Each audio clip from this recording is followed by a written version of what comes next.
Francesca Page joining us here on the day after Christmas, and we're glad you could be with us too. We're also joined right now by David Selig, a federal tax practitioner who joins us live from Newsmax, New York. Happy holidays, David. Thanks so much for being with us.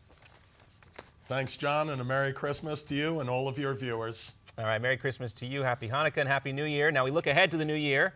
David, we want to talk about taxes a little bit. The New York Times had an interesting article on that very topic in the Christmas edition yesterday, and it says many will consider the Affordable Care Act a late Christmas gift when it comes to taxes. What the heck are they talking about? I don't know. You know, I kind of think that maybe Joseph Goebbels is working at the Gray Lady lately. It seems to be the polar opposite of what's really happening. So many of your viewers right now have already felt the full force and effect of Obamacare when they sold real property or stocks that had appreciated, and they took an extra 3.8% kick right in the patoot. So I think the people who are going to be popping those champagne corks and such probably don't pay anything into the system anyway. David, could you tell our viewers how the ACA will impact our taxes? Certainly. There's several ramifications here, mostly because it is the enforcement arm will be undertaken by the Internal Revenue Service. There will be penalties for not complying. And initially, when this program was being sold, it was said that if you do not participate in a meaningful way, meet the rules and requirements, you're only subject to a fine. What I suspect we're going to see in this coming year, in 2015, is a seminal case or two where the federal government will actually prosecute people who did not participate in this program, perhaps for their employees, opting to pay the fine under IRC Section 7201, and that's attempt to evade or defeat a tax. So the jury is really still out. I think the line keeps moving, but I do not believe that we have received what we, or the majority of the public, believed they were going to receive. Well, that will get a lot of people's attention if they do start prosecuting people. Something else I wanted to talk to you about too, David, you mentioned this. A lot of folks made some decent money this past year on the stock market with the Dow Jones creeping over 18,000 just before the Christmas break here. So folks who are selling and taking a gain on these, they're going to have some a rude awakening too when they file their taxes this year?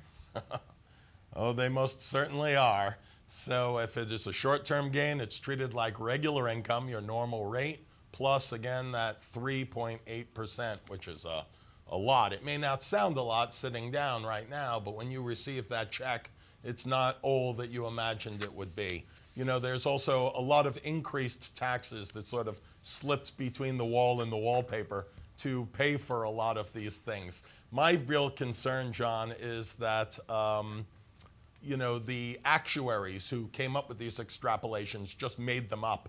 They don't seem to be based on any facts. For instance, we were supposed to receive billions of dollars from a surtax on tanning parlors. I can't imagine that would ever come to pass.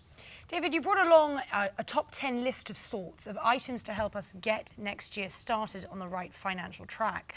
We're going to go into depth within the next segment, but can you tell us for now what the most important thing to do for our viewers is? Keep very good records, because even though audits may be down right now from both the Fed and the state, they are becoming much more comprehensive. Additionally, the government may not allow a deduction or an expenditure without real adequate record keeping. So we can go into that at length, and I'll try to answer any questions you have. All right, well, let's start there with the record keeping. When you mentioned that these audits could be a little bit more involved than the last time around, what specifically are you talking about? What should people expect, David? We got about 45 seconds to go before we got to take a break, a commercial break. What I'm seeing a lot more of now is individuals who own perhaps rental property and different passive income endeavors. The government is disallowing their ordinary and necessary business expenses, almost out of hand. It's as if they do not understand, or worse yet, they're following a rule book to say disallow this expense and tax the aggregate amount. without proof positive that you paid for an exterminator or painting for your tenants or incurred these legal expenses, the government will not allow you to deduct it. and it can be very, very costly. All right, so you want to save those receipts even for the smallest little thing.